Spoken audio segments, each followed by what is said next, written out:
rivalité Bad Blood de la carte. Ouais. Même si elle date de quelques années, on dirait qu'on n'a pas réussi à la construire de manière à ce qu'on croit qu'il y ait vraiment une possibilité que les deux, n'importe qui peut gagner ce match-là. Bon, ça n'a pas tant été comme ça. Fait que, arrivé de Finn Balor avec un genre de nouveau look, on n'en a pas encore non plus parlé là, sur l'écran. On voit, tu sais, au début, on avait juste un X, on est rendu à 3X. Il y aurait juste la lettre F C'est vrai? dans Finn qui est là.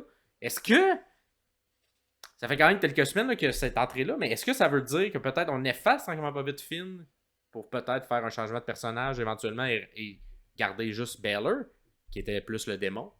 Je sais pas. Je sais pas pourquoi on fait ça. Parce que on dirait que ça fait fuck aussi là, avec FXXX. Ouais. Fait que. J'ai même pas remarqué. Ouais.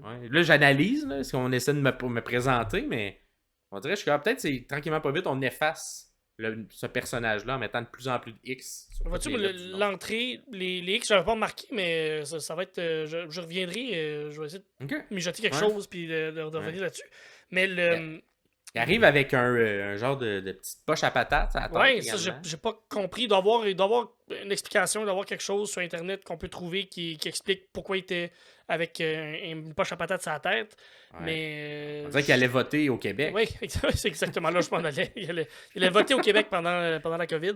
Fait que, mais j'ai pas compris. Mais j'aime beaucoup sa musique, par exemple. Ouais. Un remix de sa tune quand il était ultra babyface, puis qui incitait les gens à faire pa puis les Ouais. bras dans les airs. Puis là, ben, on dirait qu'il n'y a plus ce momentum-là dans la tune, mais on l'attend pareil. Fait que j'aime Ouais. vraiment le changement de ton dans ça. Pour le match comme tel, je fais out des fois. J'écoute la lutte, puis je suis concentré. Puis il y a des matchs où j'ai aimé le match, mais j'ai eu de la misère à connecter avec le match, dans le sens où j'ai pas pris de notes pendant le match, parce que j'écoutais tellement les lutteurs. Puis je regardais ça, puis j'étais comme, c'est bon, c'est le fun, j'aime ça. Mais j'ai rien de plus à m'attacher. Ouais. Ça filait très All Elite. Ça filait un match un peu Ouais. plus spot, un peu moins d'histoire, très. Ouais. Très La lutte était bonne aussi, quand même, ouais. entre les deux. Écoute, moi, de tous les matchs de cette carte-là, je trouve que c'est celui qui fitait qui avait moins l'aura d'un match de PLE. Ouais. Il y avait l'aura d'un match de main event de Raw, genre. Ouais. Genre un bon match, main event de Raw, qui met fin à une histoire mid-card.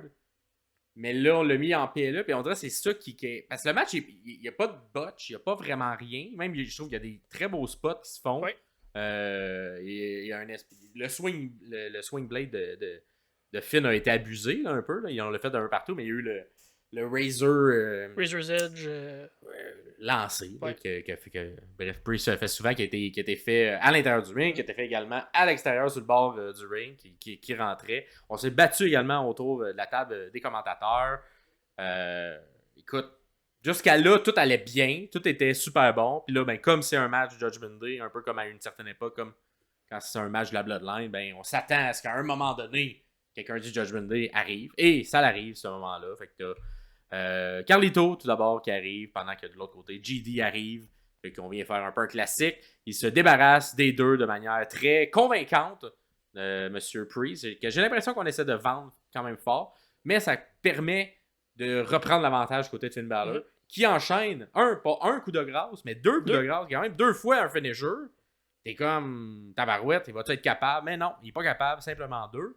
Et ça revire un peu rapidement. Là. Puis en plus, les coups de grâce, il rentrait, là, il faisait genre sur le dos. Ah oui. Priest vendait le dos. On dirait à ce moment-là, j'étais comme, ils vont-tu le donner à Finn pour vrai? La victoire? Mais finalement, non. On no-sell, puis... Bref, pendant que l'arbitre a le dos tourné, une chaise arrive dans le ring, kick la chaise revole dans la face à Finn, et on clear le ring, pendant que tout le monde est là. Puis un chokeslam. Un chokeslam, c'est tout ce que... Un chokeslam, puis c'est tout ce qu'on a besoin. Deux coups de grâce, deux coups de grâce, ça se passait. Ouais. Mais un donc, chokeslam... un sur le dos, on dirait que c'est ça, moi c'est le côté, un chokeslam versus toute l'offensive de Finn. Puis on s'entend un chokeslam, mais semble que t'as besoin de ton dos aussi pour faire un bon chokeslam. Ouais, mais, On dirait, c'est tout ce côté-là. Damian l'a fait sur le cul, son chokeslam, fait que... Ouais, c'est vrai. Mais pour le lever, en tout cas, on dirait, Ouais. j'aurais vendu plus... Il est tellement vendu fort, le dos, dans le milieu du match, mais pour la fin, on oublie complètement que le dos il est vendu, puis on veut le vendre fort.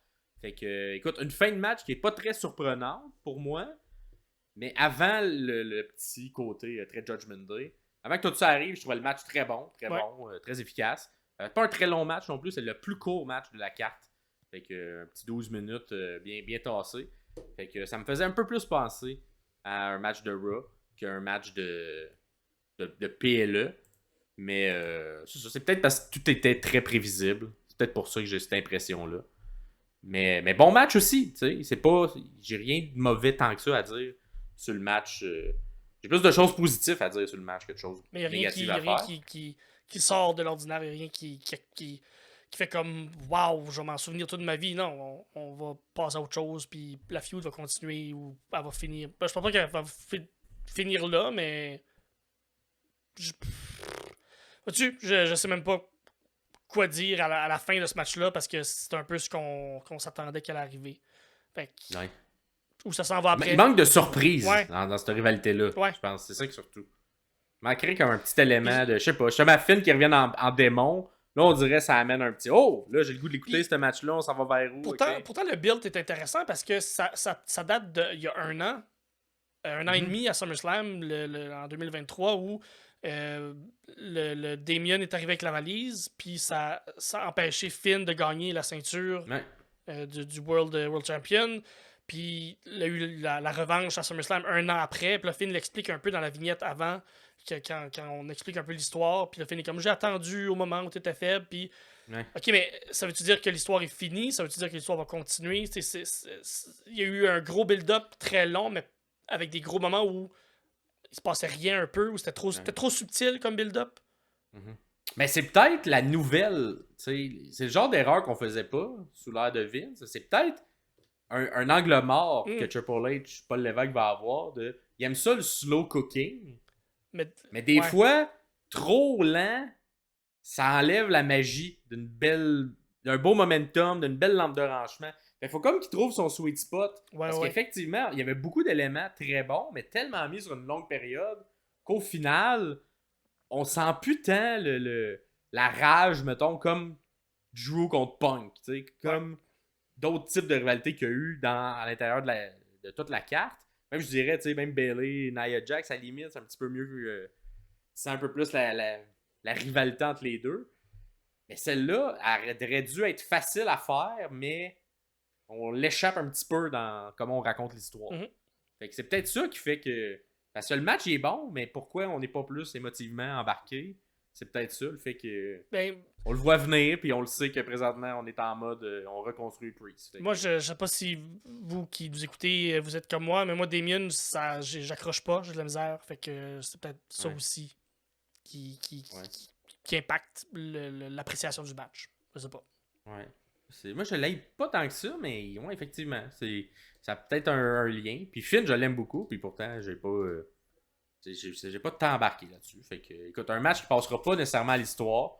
Je pense qu'il va vraiment être une note de bas de page et non un long chapitre écrit entre les deux. Fait que, est-ce que c'est comme ça que ça se termine, avec une note de bas de page, ou on va continuer ça? On va le savoir dans les prochaines semaines. Nous, au moment où on tourne, on n'a pas vu Raw encore. Fait que, et je l'annonce parce que le prochain segment